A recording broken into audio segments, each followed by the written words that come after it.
Restepping our mast seems fairly simple, right? However, nothing has been a walk in the park from the beginning, so putting the mast back on our boat certainly won't be either. As you recall in episode 4, when we ripped out the wood from the interior, we were faced with lots of untold truths that changed our carefully made plans. Since there was so much damage on the superstructure, it would be much easier just to replace it.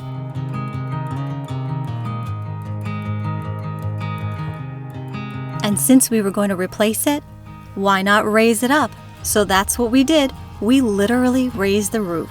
So the next big challenge was, how do we put the mast back on?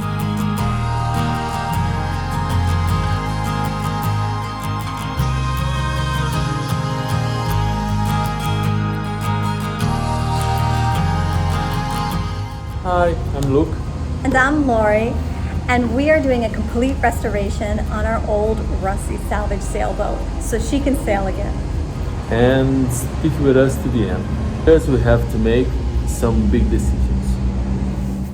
But first, let's get this mast on. The plan was to build off the existing structure. Our mast is deck stepped, meaning that the mast stands on top of the deck rather than the keel. A compression pole acts as a support between the upper deck and the keel. So when we removed the mast and the upper deck, we needed to extend the compression pole to compensate for the additional space made after raising up the deck. Frames and supports will need to be put into place leading from the existing structure. An 8mm plate will be placed above the compression pole and below the mast for stabilization. Next, the upper deck will be put into place to close off the cabin. Finally, additional frames will be welded to the upper deck for lateral reinforcement. The deck collar will then be fastened onto the structure we have created, and the mast will then be able to be returned to its place.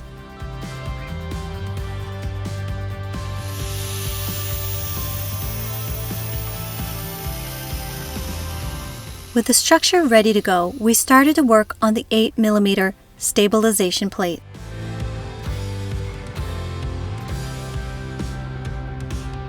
We measured the plate and marked exactly where the extension of the pole would be welded and where the deck collar would sit.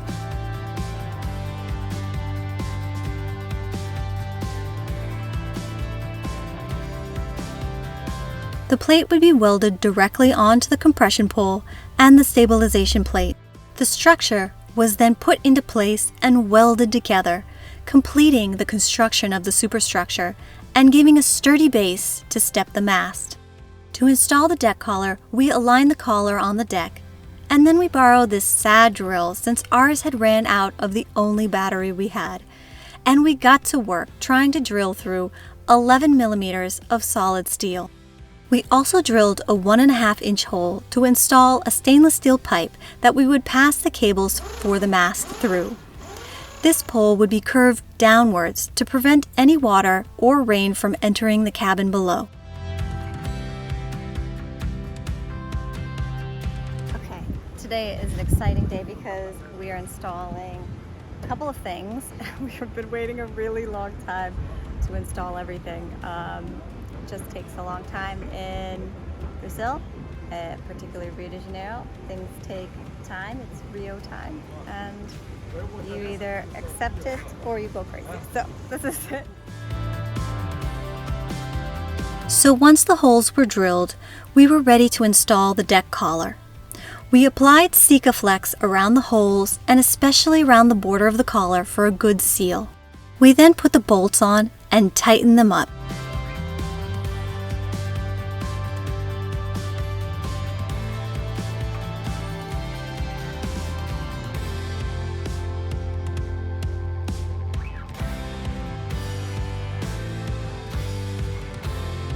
The bolts were extra long, so this process took a while, but it's a good thing we had some musical entertainment to pass the time.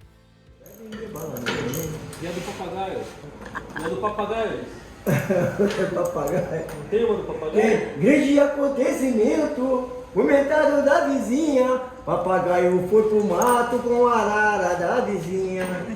Ei, diz aí, e agora? O que vamos fazer? O que vamos fazer? O lindo louro bateu asas e voou. Vou mudar o jeito na situação. Essa música é um pouco... Deixa a música pra lá, cara, eu fico pensando. O chifre que eu tomei. Deixa eu esquecer isso. O louro bateu asas e voou mesmo, porque viu que seu chifre era tão grande. Ah, é, olha, é isso mesmo, olha. Vamos aqui, ó. Não, olha, vou levar toda ela aqui, ó, até onde puder nessa aqui, ó. Ó, tá rodando esse aí.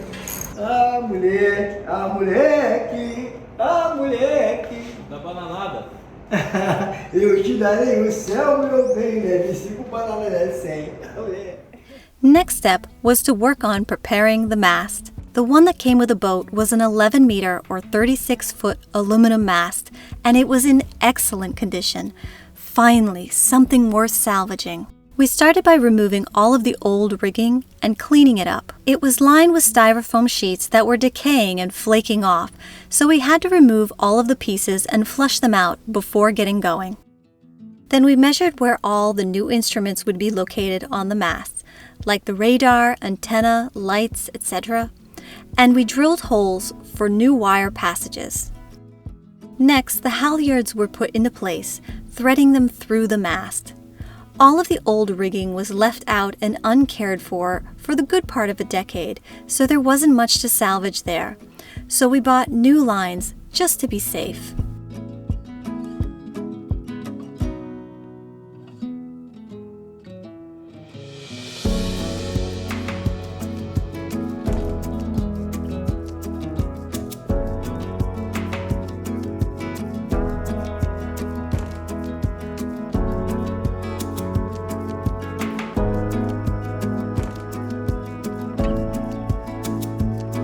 Though Luke was familiar with this process, this was my first mast installation, so I had a million questions.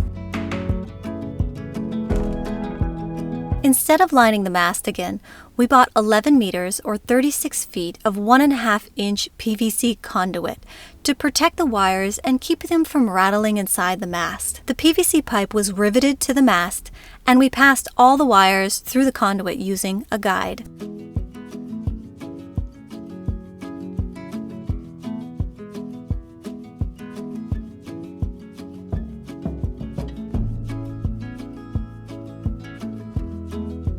Four stoppers were installed on the mast to control the halyards.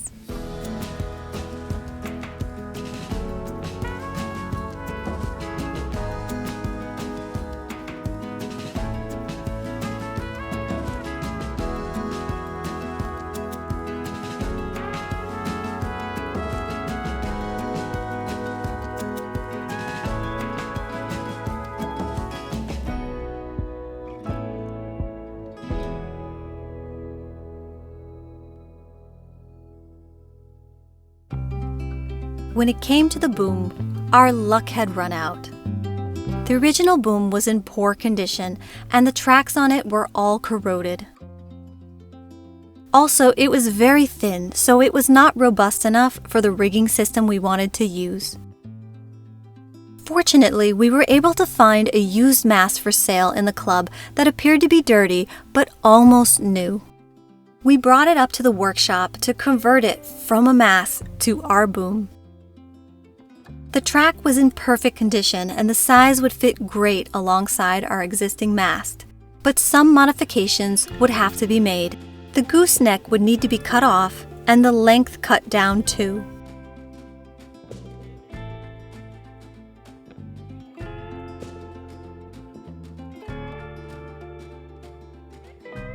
So we would need to cut the boom to size. We wanted to leave the ends open for easy access, but to reduce water entering, we cut them at an angle. We would also add access windows on both sides of the boom for easily passing lines. A new gooseneck would be created to connect the boom to the mast, and robust connectors welded onto the bottom side for the main sheet and the boom vang. And finally, at both ends, 3 pulleys on either side would be installed for passing lines.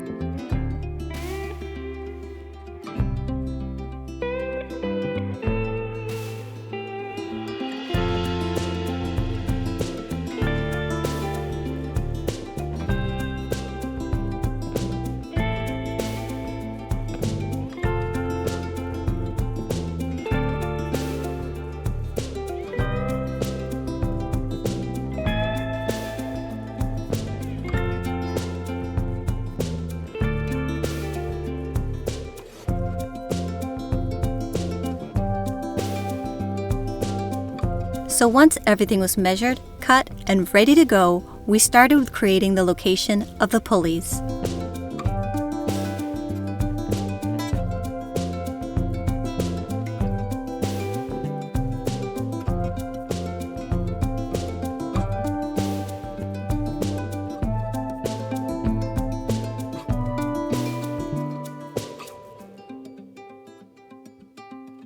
The side access windows were made using a drill press to get those round edges.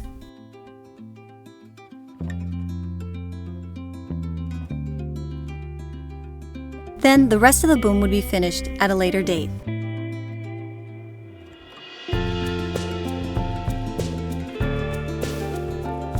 While that was being done, we got to restoring the spreaders. We removed a thick layer of strange blue paint and polished them to match the aluminum mast.